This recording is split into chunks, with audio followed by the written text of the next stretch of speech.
سعودی civil aviation authority نے امارات کی فضائی کمپنی ایئر اربیہ کی سربراہی میں ایک کنسورشیم کو مملکت میں نئی لو بجٹ ایئر لائن کے آغاز اور اسے چلانے کا لائسنس دیا ہے۔ اس کنسورشیم میں ایئر اربیہ کے علاوہ کن انویسٹمنٹ ہولڈنگ اور نسما گروپ شامل ہے۔ نئی ایئر لائن دمام کے کنگ فہد انٹرنیشنل ایئرپورٹ سے داخلی اور بین الاقوامی دونوں روٹس کے لیے پروازیں چلائے گی۔ بیان کے مطابق 2030 تک نئی ایئر لائن 24 مقامی اور 57 بین الاقوامی مقامات کے لیے خدمات فراہم کرے گی، جبکہ سالانہ تقریباً 10 ملین مسافروں کی ٹرانسپورٹیشن متوقع ہے۔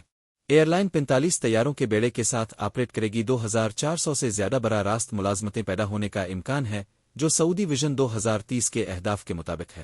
سول ایوییشن کا کہنا ہے کنگ فہد انٹرنیشنل ایئرپورٹ نے 2024 کے دوران 12.8 ملین مسافروں کو خدمات فراہم کی، جبکہ 1,05,000 پروازیں چلائی گئیں۔ یہ تعداد 2022 کے مقابلے میں 35% زیادہ ہے۔